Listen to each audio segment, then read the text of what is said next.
criticism of Labor's doctor training policy as thousands walk off the job.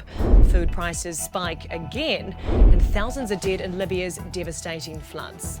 Kia ora, I'm Wilhelmina Shrimpton, and these are your evening NZ Herald headlines.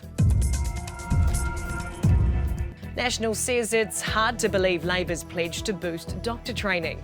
Labor's announced it'll have 874 doctors being trained each year by 2027, beating National's promise of 759 by 2030.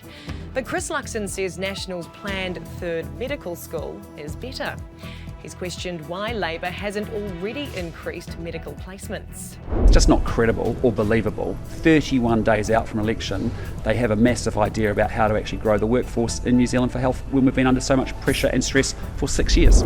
Meanwhile, senior doctors and dentists have walked off the job again. Union members are calling for pay increases in line with inflation and carried out a second lot of strike action for 2 hours today.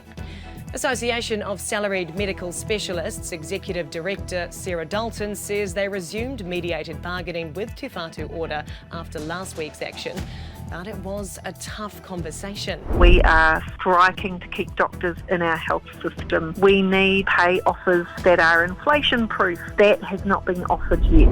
ACT leader David Seymour is toning down his comments about a confidence-only deal with National. The move would force National to seek ACT support on government spending. Seymour says his preference has always been to have a strong relationship with National. The real politic is that we could still end up in an arm's length relationship if we can't agree on a tight working platform. The cost of food is still going up, but more slowly.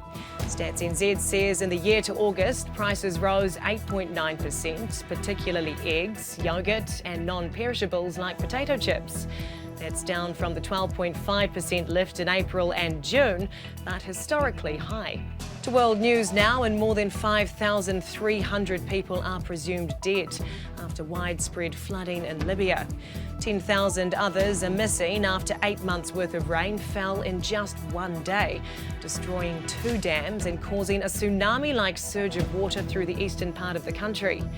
Meanwhile, in Morocco, aid groups are helping after the weekend's earthquake, with the death toll approaching 3,000. Doctors Without Borders' Jennifer Turney says Marrakesh teams are figuring out how best to help.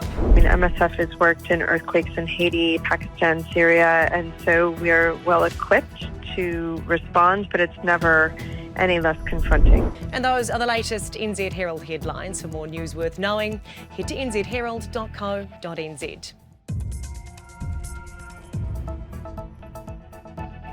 Thanks for checking out our YouTube channel. To stay up to date with all the latest news from the New Zealand Herald, click the subscribe button below or check out one of the videos here, and head over to nzherald.co.nz for more details on these stories and more.